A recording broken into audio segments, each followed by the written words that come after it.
Hi, I'm Charles with AniCap. This is part 1 of my recap for the anime The Last Summoner. We're almost at 70,000 subscribers, so please consider subscribing. Thank you. The story begins by explaining that the legend of summoners have always had a hidden place in history. They are able to summon soil, the dead, souls, and even the stars. However, there will come a day when they will all be lost to time and forgotten by all. We are then introduced to our protagonist Aji as he greets his cat friend named Meow. Aji is a 16-year-old high school student with little care for grades and romantic relationships. With no dreams for his future, he assumes he will end up living a mundane life. Aji explains that his one good quality is that he has always been good at taking care of himself, and especially cooking. After completing the best bowl of ramen he has ever made, a strange orb of light appears and a woman comes out of it. In shock, Aji drops the bowl, but the woman is instantly able to catch it. After devouring the food, she exclaims how she hasn't had anything that nice in centuries. She reveals her name to be Hephaestus, Aphrodite, Athena, Hermes, and Nessie Dora, and he kicks her out.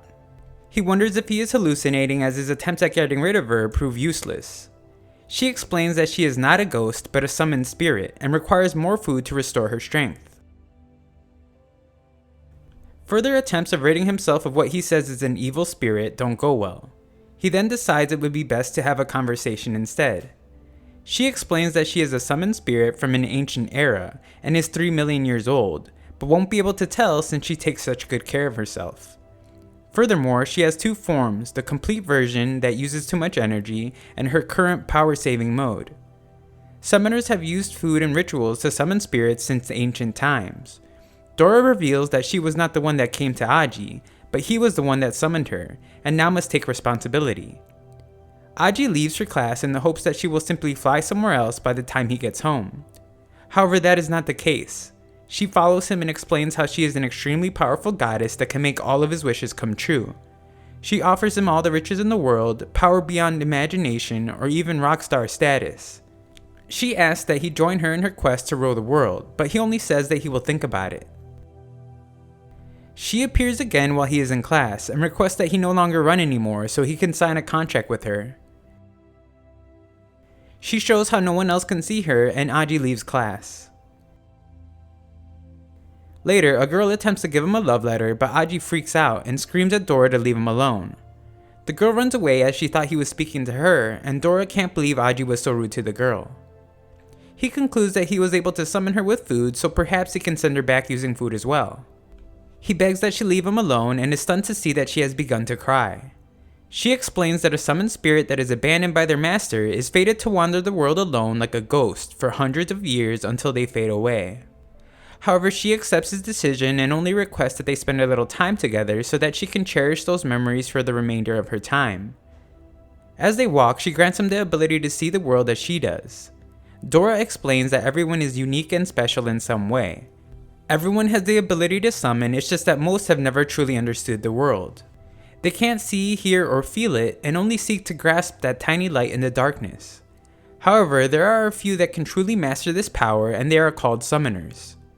They can do things beyond imagination, be it destroy the world or save it. Either path that is chosen, it is possible to find who you are on the journey. Dora then asks that he explore this new world with her, and he accepts. A grand display of light emerges as the two form their contract. Dora then rejoices as he fell for it and she finally got him. He accepts defeat and Dora reveals that she believes he has a real gift for being a summoner. The two then try out some of their powers as they begin to fly, but it doesn't last very long as flying consumes a lot of energy and she becomes hungry again. That night, the two bandage their wounds when his electricity goes out from lack of payment. She reminds him that he is a summoner now, and the two use a spell that not just illuminates the room, but also has a light healing effect. He would like to know a bit more about her origins, and she thinks a bit about her past. But after having some traumatic memories, she becomes exhausted and falls asleep. The next day, Aji is worried about how Dora dresses, but she reminds him that no one can see her. They see how their exploits from the day before have made the news, and decide they must keep a low profile from now on. They are attacked by a plant-like monster and it consumes Dora.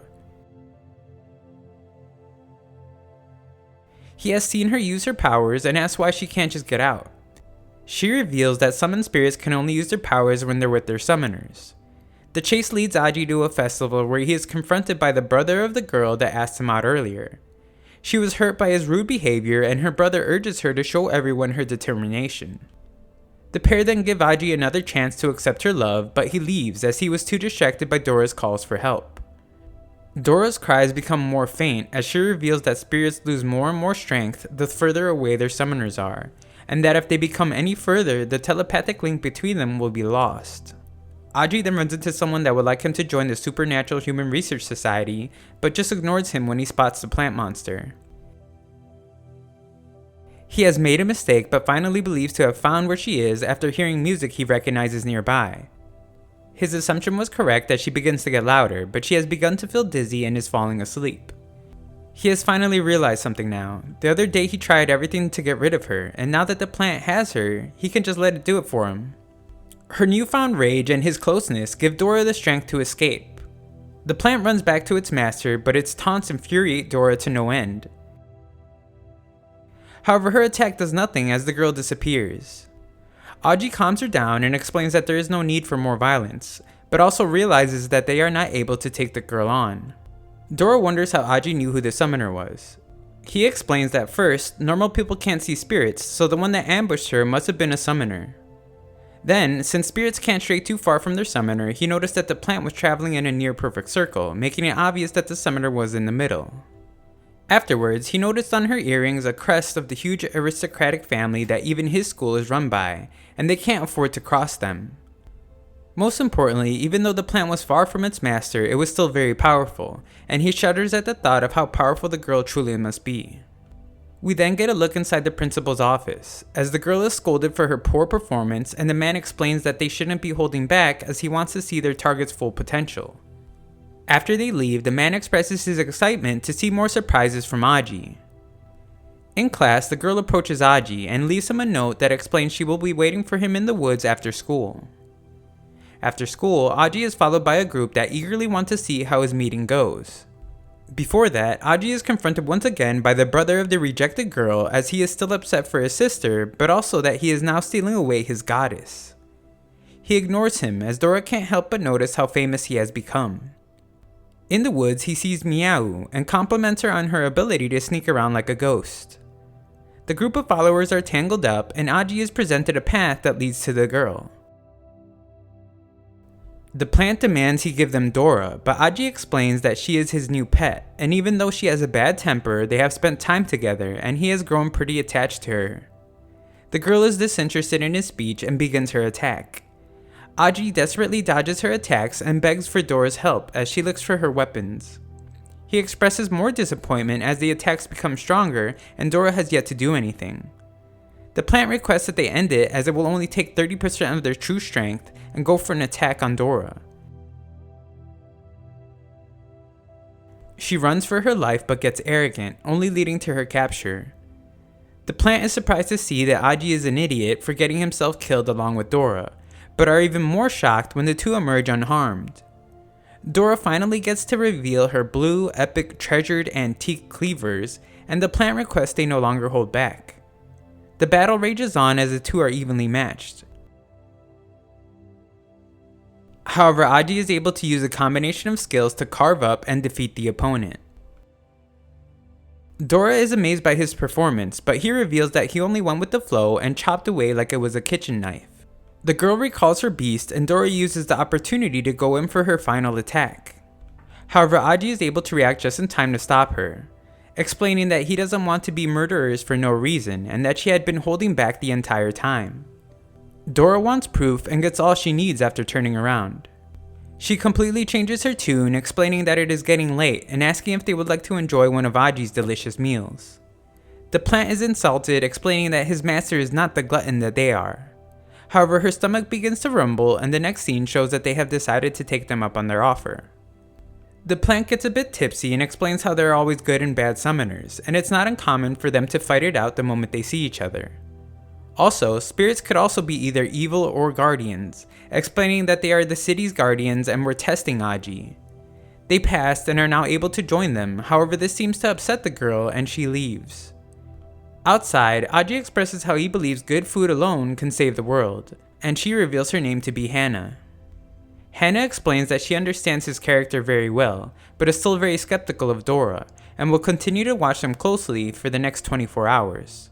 Elsewhere, we watch as the girl cries out to her brother just as he disappears, and she wakes up only to jump off a building. Later, Aji's school falls into chaos as wild animals overrun it. Dora believes she must be dreaming or maybe having a nightmare as she hates fuzzy animals. We then see that the cat girl is responsible as she commands a group of monkeys to attack. Everyone in school is told to evacuate to the gym, but Dora has other ideas. They see on the news that it is not only the school but the city that is in a level 1 state of emergency. The cat girl walks the streets admiring her work as she gets to witness the stupid humans tremble in fear before the power of her and her animals. Just then, Aji tackles her and scolds her for being so distracted at such a dangerous time. He spots his cat friend Meow and rescues her from the dangerous area only to find his help is unwanted. Dora then warns him to be careful as she is not a normal girl. From above, Hana spots the girl as her target and explains that they must keep a low profile while finishing the job quickly. Hana's immense powers are on display as she captures the animals, and the cat girl begs that they not be hurt. The plant wants to know why she let the animals out of their cages, and she explains that they had always been there, but the humans were the ones that invaded and took all the land. She is convinced that the humans should be in the cages, and so the battle intensifies. Dora desperately wants to join regardless of what side they choose, but Aji wants to wait. The cat girl is incredibly fast, but Hana is able to hold her own well. The girl's speed increases and shows how she can also use the abilities of other animals. Dora can't help but enjoy the fight as the two are so evenly matched. The plant wants to end it already, so Hana once again summons her tree monster. No progress is made, so they fortify the monster, which finally gives them the upper hand. Dora and Aji are now commentators and explain how the fight is not over yet, as the cat girl has more tricks up her sleeve. With the plant now inside the tree monster, Hana is able to fortify it even more, and the cat girl displays more of her abilities as well. Aji believes that the two will end up killing each other. Just then, he seems to notice something and asks Dora if she has any non-lethal weapons. They have run out of time, so he begins to act. At the last moment, Dora calls upon her soul shackles and manages to stop the fight. Aji reveals that there is no need to continue the pointless fight as he has discovered who the summoner is. He explains that the cat girl was merely a summoned spirit and his old cat friend Meow is the summoner. He doesn't know why she did it, but is sure she has her reasons. He tends to her wounds and Meow begins to remember how he did the same thing the day they first met. Dora explains that the conflict is now resolved as the summoner has been stopped, but the plant refuses and demands that they hand Meow over to them. Aji won't do it, explaining that he will keep the cat until it has healed and then they can decide what happens after. Dora then explains that it would be smart for them to back down as they are injured, and she would rather not kick those that are already down. Hana tells the plant to back down, but explains to Aji that he will soon find out that he has picked the wrong friend, and more importantly, the wrong enemy. Thanks for watching part 1 of this series. Future parts will be linked in a pinned comment below.